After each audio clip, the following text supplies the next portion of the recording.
السلام عليكم ورحمة الله وبركاته. اللهم صل وسلم وبارك على سيدنا محمد. ازيكم حبايبي؟ عاملين ايه؟ وحشتوني جدا والله الفترة اللي فاتت دي كلها. اعذروني ما كنتش بنزل حاجة والله بسبب ان انا كنت تعبانة جدا، فدعولي بقى كده ان ربنا يخفف ألمي شوية واقوم بالسلامة يعني واكمل شفاية على خير. النهاردة ان شاء الله هنعمل مع بعض السجق الشرقي، هنعمله بطريقة سهلة وبسيطة. انا والله مصورة الفيديو ده بالعافية، يعني كنت تعبانة جدا وانا بصوره، بس طبعا زي ما انتوا عارفين عندي اولاد صغيره فطبيعي ان هم مسؤولين مني، فكنت على قد ما بقدر يعني بعمل حاجات بسيطه كده. فان شاء الله هنعمل مع بعض سجق الشرقي بطريقه سهله وبسيطه، مش هتاخد مننا وقت خالص. هنقول بسم الله الرحمن الرحيم وهنجيب صينيه وهنحط فيها زيت، معلقتين زيت كده يعني مش هنكتر.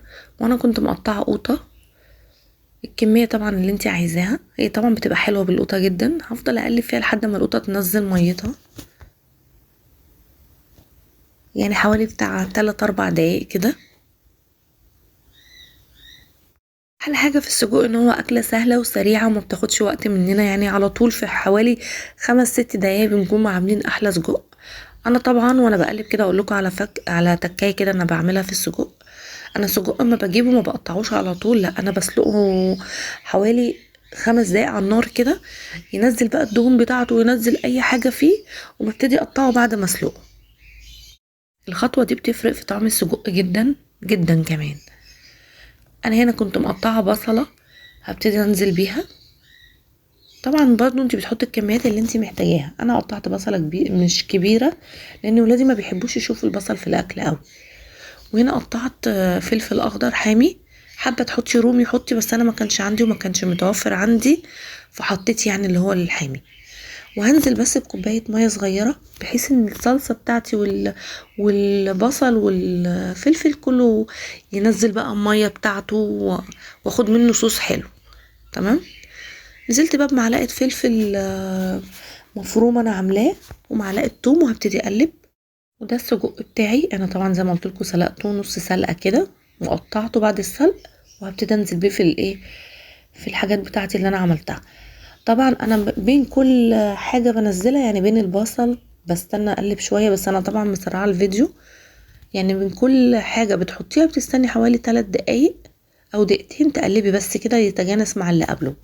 نزلت بمعلقه فلفل اسمر ومعلقه 7 بهارات ومعلقه كمون، وهقلب. طبعا الملح اخر حاجه. انا هنا قلبت خلاص وكده هبتدي اغرفها. عايزه اقول لكم ان انا حطيتها على الشوايه شويه عشان تدي لون زي ما انتم شايفين كده. معلش اعذروني التصوير مش قد كده بجد، انا كنت واقفه بالعافيه. بصوا السجق بعد ما طلع بجد شكله حلو جدا وطعمه جميل قوي قوي.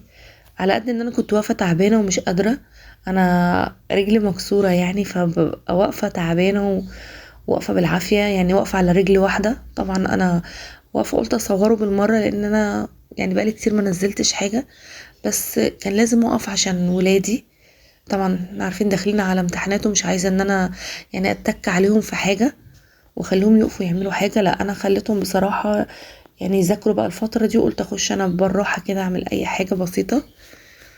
هنا السجق بص بتاعي بعد ما غرفته بجد شكله حلو وطعمه جميل جدا. جربوه بالطريقه دي وان شاء الله هتعجبكم. اتمنى ان انتوا تعملوا اشتراك للقناه وتفعلوا الجرس عشان يوصلكم مني كل جديد.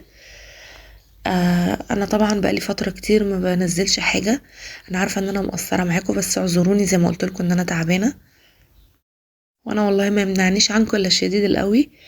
فاتمنى بقى تشوفوا الفيديو للاخر وتكملوه. واحب اقول لكم السلام عليكم ورحمه الله وبركاته.